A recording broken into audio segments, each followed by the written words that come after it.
हिंदी निबंध और जिन विषयों पर हमने निबंध लिखे हैं वो है भारतीय किसान, भ्रष्टाचार, मेरी मोबाइल की दुनिया और अखबार की आत्मकथा। भ्रष्टाचार। भ्रष्टाचार यह शब्द हम कितनी आसानी से कह जाते हैं ना। यह भ्रष्टाचार क्या है और क्यों है? क्या यह हमेशा से था? इसका जन्म कैसे हुआ? इन सवालों के जवाब हम सबको लज्जित कर देंगे। जी हाँ, सच, क्योंकि भ्रष्टाचार को हम सब ने जन्म दिया है। यह पनप रहा है हमारे स्वार्थ के कारण।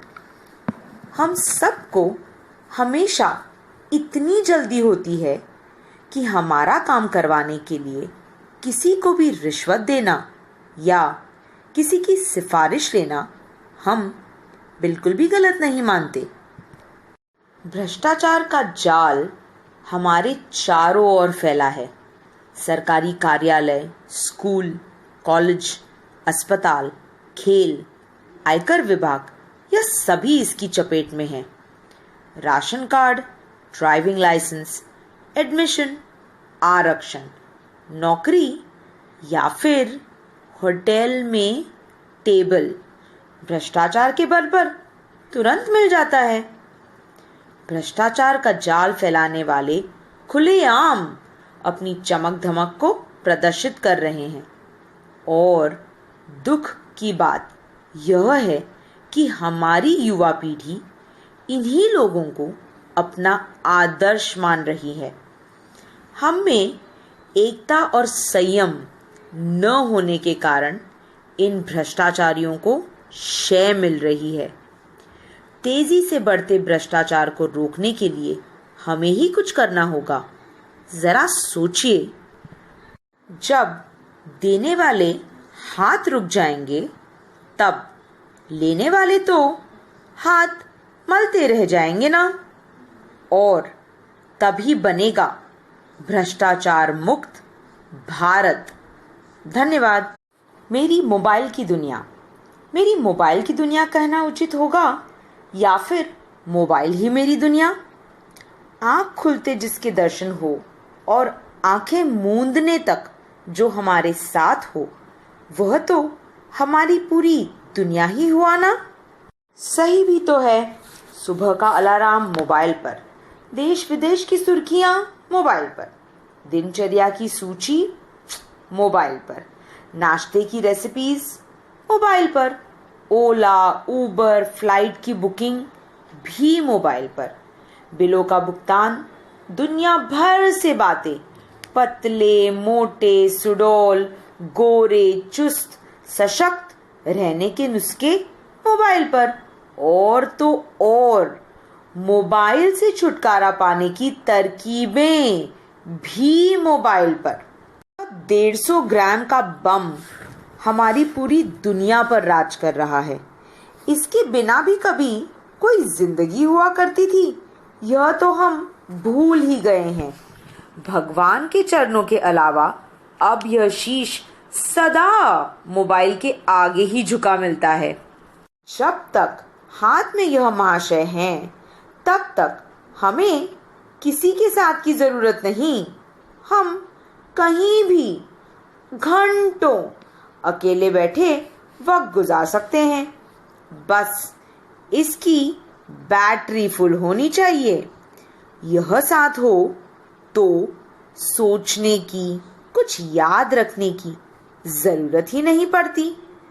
तरकीबों, मशवरों की बारिश कर हमें अपने हथेलियों पर नचाता मोबाइल देख माँ अक्सर कहती है, मोबाइल की दुनिया में पैदा हुए बच्चे अनजानी राह पर किसी साथी का मिलना क्या जाने।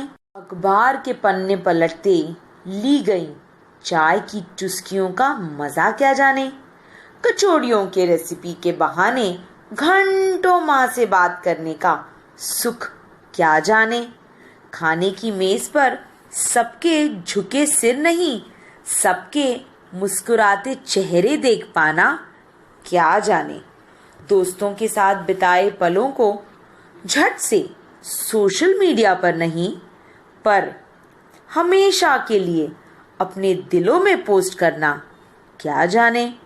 इस पर मैं भी सोचता हूँ, मेरी माँ भी कितनी भोली है। फेसबुक के लाइक्स और इंस्टा के फॉलोअर्स का महत्व क्या जाने। धन्यवाद। भारतीय किसान मिट्टी से सो नाव उगलाता, कहलाता जो अन्न का दाता। धूप ठंड हो चाहे बारिश, जिसको कोई रोक न पाता, वही किसान है कहलाता। भारत एक कृषि प्रधान देश है और भारतीय किसान हमारा अन्नदाता। दूर दूर तक लहराते खेत, फल सब्जियों से लदे पेड़ पौधे, अनाज से भरे गोदाम, देश की खुशहाली और संपन्नता हमारे किसानों की ही देन है। दिन रात बिना थके श्रम करके देश को धन धान्य से परिपूर्ण रखने वाला यह किसान हमारे लिए परमात्मा का वरदान है। सुबह से लेकर संध्या तक अपने खेतों को अपनी कड़ी मेहनत से सींचता है।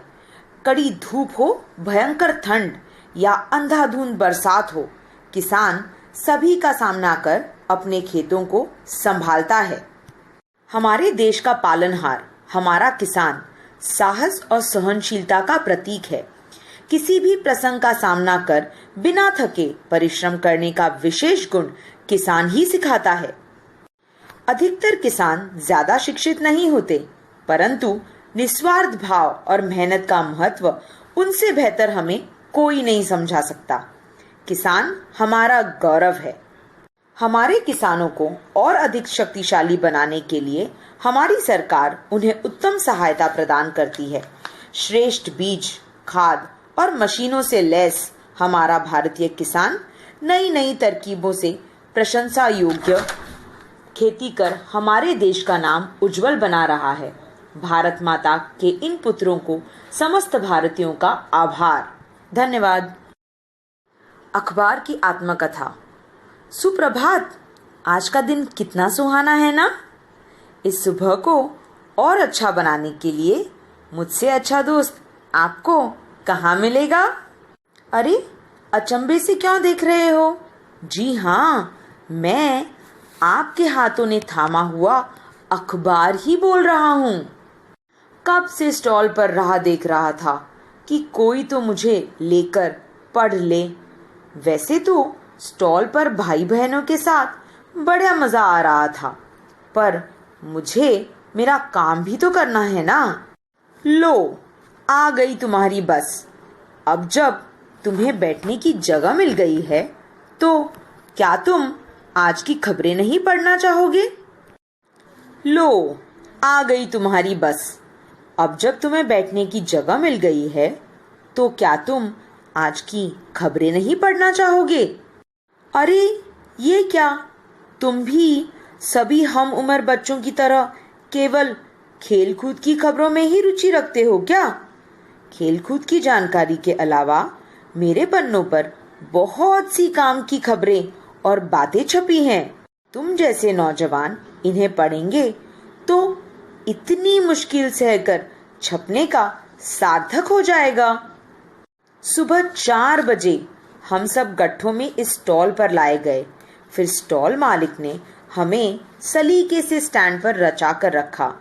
मेरे पन्नों में राष्ट्रीय तथा अंतर्राष्ट्रीय खबरें हैं। कुछ यातायात से जुड़ी, कुछ व्यापार से जुड़ी खबरें, त्योहार के बारे में जानकारी देती, तो कुछ विभिन्न संस्कृतियों का उल्लेख करती। यह खबरें ही तो हैं जो हमें आस पड़ोस के लोगों तथा देशों की झलक दिखलाती है। यह सिर्फ खबरें नहीं है, यह ज्ञान का भंडार है। खाना बनाने के, स्वास्थ्य संबंधित, चुस्त तंदुरुस्त रहने के नुस्खे पढ़कर कई लोगों का जीवन संवर गया है। आजकल के इंटरनेट की दुनिया में जहां तुम्हें जो खबर चाहिए वह तुम्हें खासकर पूछनी या ढूंढनी पड़ती है, वही खबरें मेरे पन्नों में तुम्हें एक ही जगह पर मिल जाती हैं। सबसे महत्वपूर्ण बात तो यह है कि मुझे पढ़ने के लिए तुम्हें फ़ोन में डेटा पैक, इंटरनेट कनेक्शन और बैटरी की चार्जिंग है या नहीं, यह देखने की बिल्कुल भी ज़रूरत नहीं है। मेरी मानो तो मेरे सफ़ेद पन्नों पर छपे काले अक्षरों को पढ़ लो, समझ लो और अपने जीवन में इसका उपयोग करो, तो तुम्हारा जीवन सुनहरा हो जाएगा। धन्यवाद।